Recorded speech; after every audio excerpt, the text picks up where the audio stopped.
तुम्हाला वाटत नाही? थेट प्रश्न आहे. तुम्हाला वाटत नाही का?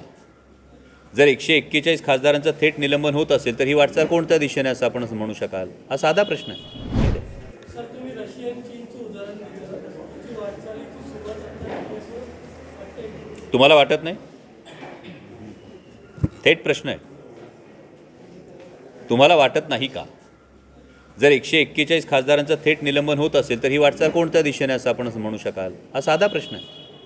जातनिहाय जनगणनेची मागणी आहे, त्याला RSSचा विरोध आहे असं म्हणतात. हे अत्यंत दुर्दैवी आहे, कारण जातनिहाय जनगणना ही व्हायलाच हवी. अनेक समाजांची मागणी आहे, आरक्षणाची मागणी आहे आणि एकूणच या सगळ्याच्या महत्त्वाचा जो भाकरीचा प्रश्न आहे, हा पोटाचा प्रश्न आहे, हा नोकरीचा प्रश्न आहे. आणि या संदर्भामध्ये ज्या अनेक समाजांची ही मागणी आहे की आरक्षण मिळालं पाहिजे, तर ते आरक्षण नेमकं कोणत्या बेसवर मिळालं पाहिजे, त्यासाठी जातनिहाय जनगणना होणं हे अत्यंत गरजेचं आहे. आणि इथे कुठेतरी ज्याला आपण एक गट्टा वोट बँक पोलरायझेशन करून जी तयार होते, याच्यामध्ये कुठेतरी प्रश्नचिन्ह निर्माण होईल की काय, ही कदाचित आपण म्हणालात त्या संघटनांना भीती असू शकते. आणि सर्वसामान्य जनतेचं मात्र महत्त्वाची गोष्ट ही जातनिहाय जनगणना एक फार महत्त्वाची गोष्ट आहे.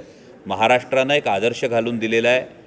18 पगड जातींना एकत्र घेऊन एका विधायक कार्याकडे जाणं, हा आदर्श छत्रपती शिवाजी महाराजांनी घालून दिलेला आहे. त्यामुळे जाती जातीत या भिंती उभ्या राहण्यापेक्षा जाती जाती जर पूल बांधले गेले, जर तो एकोपा राहिला, तर त्या एकोप्यासाठी आणि प्रत्येक समाजाचं जे म्हणणं आहे, जी रास्त मागणी आहे, या रास्त मागणीसाठी जातनिहाय जनगणना होणं अत्यंत गरजेचं आहे.